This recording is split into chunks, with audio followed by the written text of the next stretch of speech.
Maroc-Espagne à la une de cette édition, la poursuite des réactions de soutien à la nouvelle position du Madrid au sujet de l'intégrité territoriale du Maroc.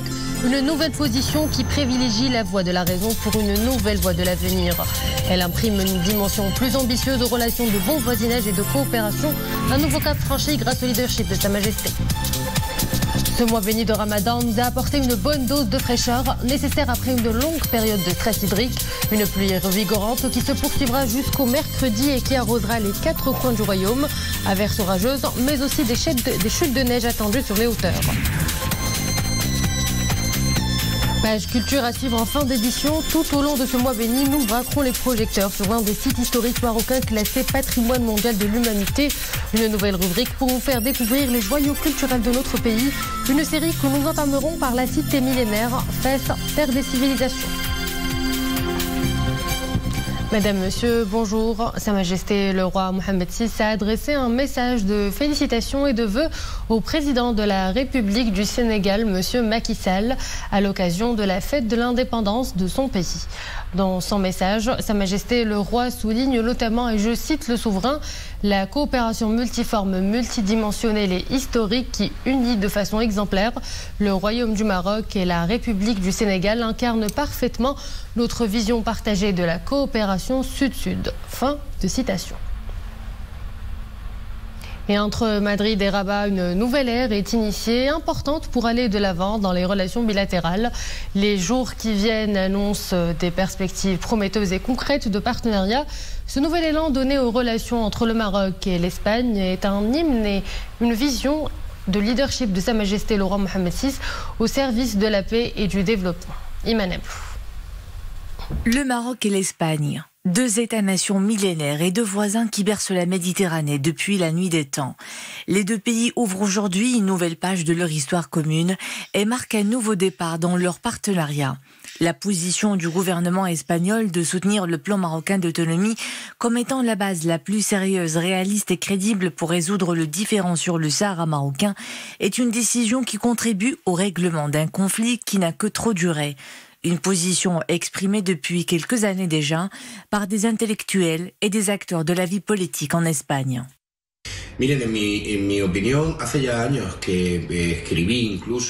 a quelques années, j'ai écrit un livre intitulé « La parole du roi ». J'y ai clairement expliqué mon opinion sur le conflit autour des provinces du sud du Maroc.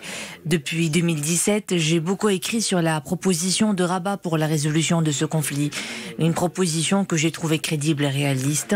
À présent, il y a un effet d'entraînement en Europe avec une orientation vers une politique réaliste. Il faut donner des solutions viables et pragmatiques aux vrais problèmes et sortir de la logique des positions passéistes qui ne servent pas le développement et le progrès. Un changement géostratégique majeur, non seulement sur le plan bilatéral, mais également sur le plan maroco-européen. Une opportunité pour la stabilité et la prospérité. Ce nouvel élan donné aux relations entre Rabat et Madrid est un hymne à la vision et au leadership de Sa Majesté le roi Mohamed VI au service de la paix et du développement de toute une région. Le nouveau chapitre dans ce partenariat renforce le rôle du royaume qui occupe une place de choix dans le concert des nations en tant que pays écouté et respecté, un pays qui compte dans les grands équilibres géostratégiques, régionaux et internationaux. La position de Madrid traduit tout aussi les liens historiques entre 2 pays voisins, étroitement liés par une amitié commune, un même destin et une ambition mutuelle. Les récents échanges entre Sa Majesté le roi Mohamed VI et le chef du gouvernement espagnol constituent le prélude à des relations encore plus renforcées. Ces initiatives vont permettre de bâtir un partenariat solide, le partenariat qui a de tout temps distingué les 2 pays. Les relations culturelles, économiques et sociales sont la clé de voûte pour consolider les acquis, surtout dans une conjoncture difficile engendrée par la crise sanitaire.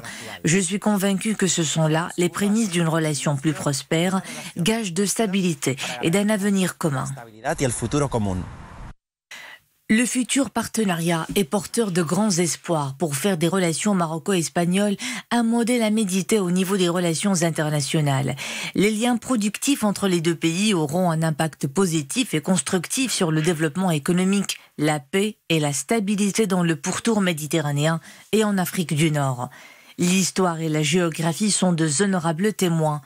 La position géostratégique du Maroc et de l'Espagne en tant que trait d'union entre l'Europe et l'Afrique. Maroc-Union africaine, le Maroc a entamé le 1er de ce mois son second mandat de 3 années au Conseil de paix et de sécurité de l'Union africaine, avec une forte adhésion au chantier de réforme de cet organe décisionnel de l'organisation panafricaine, tout en œuvrant pour donner une nouvelle dynamique à l'action de conseil en tant que mécanisme d'alerte précoce, de diplomatie préventive et de résolution des crises dans le continent. Au cours de ce second mandat de 3 années au CPS de l'Union africaine, après celui de 2018-2020, le Royaume œuvrera pour donner un nouveau dynamisme à l'action du Conseil, eu égard à l'expérience et aux efforts accomplis depuis plusieurs années par le Maroc dans la consolidation de la paix et de la sécurité en Afrique. Couleur du ciel, nous vous le disions hier, depuis ce début du mois de Ramadan, il nous apporte une bonne dose de fraîcheur. Pluie et neige se sont invités sur la plupart des régions. Un temps pluvieux donc et neigeux qui se poursuivra jusqu'au mercredi. Je vous propose d'écouter vision par Monsieur Météo, Hussein Abed, responsable de la communication à la Direction générale de la météorologie. La situation météorologique va connaître un changement jusqu'à la journée du mercredi avec de nouvelles pluies qui vont nous intéresser, surtout les régions centre du pays, les régions de Sousse et aussi les plaines atlantiques nord, aussi les reliefs de l'Atlas, les régions est du pays, la rive méditerranéenne. Ces pluies vont être localement fortes, surtout sur la rive méditerranéenne et sur les régions du Rif, et aussi des pluies modérées à localement fortes sous forme d'averses orageuses vont intéresser la journée du lundi également les régions de Sousse, les régions de Chiadma, les régions du sud de Abda, les plaines de Haouz également Tadla, ainsi que les régions du Gharb et l'ouest du Saïs et les régions de plateau de Ouelmès. Cette perturbation va aussi être accompagnée par des chutes de neige, surtout sur le relief du Haut Moyen Atlas et aussi les sommets du Rif. Sur les régions qui dépassent généralement 1800 mètres, les températures vont connaître une baisse et cette perturbation va continuer jusqu'à la journée du mercredi, Inch'Allah.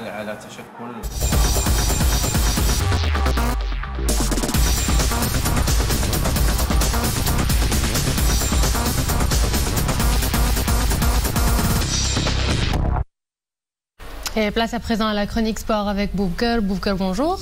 Bonjour Oumaima et bon Ramadan à tous. Le week-end sportif s'est soldé par la victoire écrasante des équipes casablancaises de Raja et le Wydad en Ligue des champions d'Afrique, mais aussi par la victoire de l'ASEC, de la RSB plutôt, qui a pris le dessus sur l'ASEC en Côte d'Ivoire, c'est ça? Effectivement, et on commence par la Ligue des champions. Le WAC de Casablanca a largement dominé le Petro Luanda d'Angola sur le score sans appel de 5 buts à 1. C'était samedi au complexe sportif Mohamed V. Les victoires Boubker s'enchaînent pour les Marocains. C'est le cas du Marocain Al-Mourabiti au Marathon des Sables. Il en est à son 9e sacre. Effectivement, Rachid Mourabiti a remporté son 9e titre consécutif du Marathon des Sables au terme de la 5e étape qui a relié, rappelons-le, vendredi Jbel Mrayer à Merdani sur une distance de 42 km 200 et sera accompagné sur le podium par son frère cadet Mohamed et de Aziz Yachou. Chez les dames, eh bien, c'est l'Espagnole Ana Cornet, sans surprise, qui a remporté son premier titre du Marathon des Sables à l'issue de cette 5e étape régulière depuis le début de cette 36e édition. Avec 5 victoires en autant d'étapes, Ana Cornet a affiché au général un chrono de 24 heures, 18 minutes 33 secondes, suivi de la Française Sylvaine Cusseau, 25 heures 32 minutes 34 secondes, et la Marocaine Aziza Al-Amrani en 26 heures 31 minutes et 52 secondes.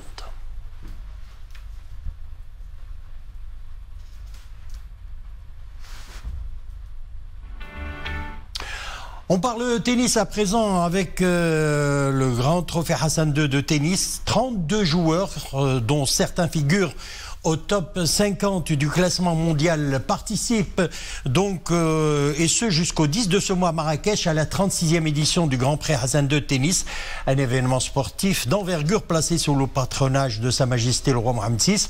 Cette compétition sportive prévue dans les cours du Royal Tennis Club de Marrakech voit la participation de stars de la discipline, dont le tennisman canadien Félix Auger-Aliassime, classé 9e mondial, l'anglais Daniel Evans, 29e mondial, et Benoît Paire, classé 53e mondial, vainqueur de la dernière édition en 2019. Et puis pour terminer, tennis toujours, au tournoi Master 1000 de Miami, Carlos Alcaraz, 16e mondial l'an dernier.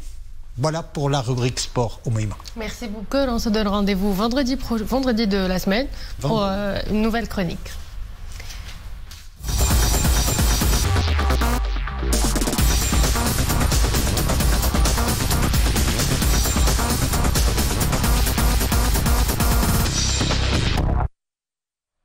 Mais avant de clore ce journal, place à notre série spéciale Ramadan.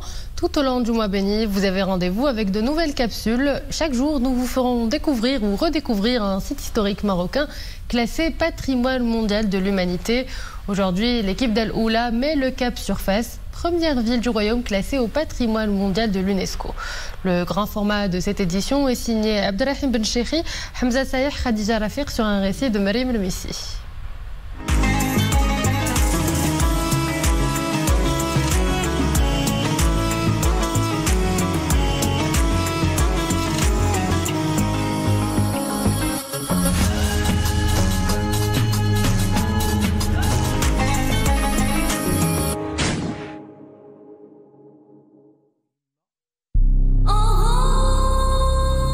Fès, dédale de civilisation où il fait bon déambuler.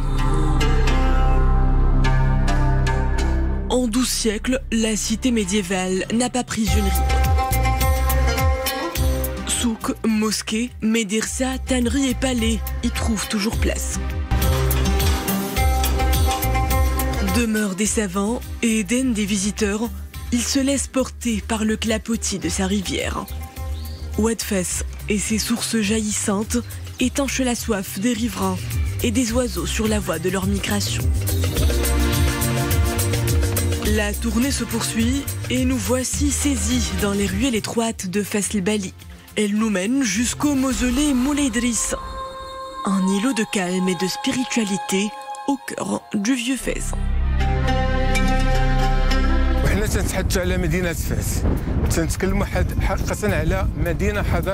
Fès a toujours été une terre de civilisation. Depuis sa fondation, cette cité médiévale a épousé de multiples cultures. Mazir, arabe, andalouse, en plus du patrimoine juif. Tout cet héritage culturel a fusionné pour imprimer à cette cité millénaire un cachet propre qu'il conserve à ce jour.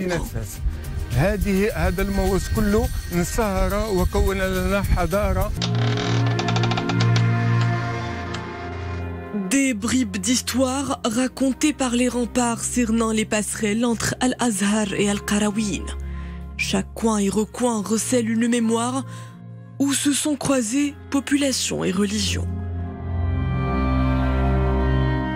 Au lieu de spiritualité, Al-Qarawiyyin, destination des érudits, la plus ancienne université du monde, conserve son attrait.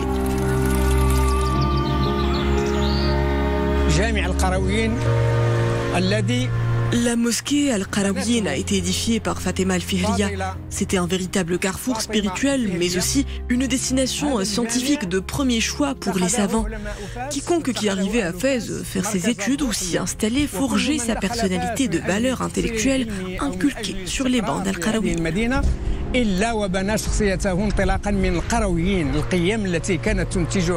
مجالس العلم ومجالس العبادة. Son cuir et ses tanneries, ses dinandiers et maroquiniers travaillent d'arrache-pied pour produire des joyaux artisanaux. Un patrimoine séculaire qui échappe à l'emprise du temps. Fès semble conserver encore bien d'autres secrets.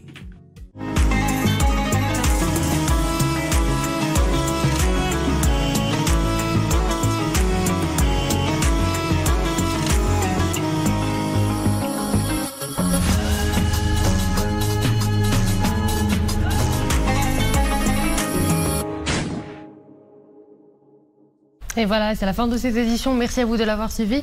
Bonne journée.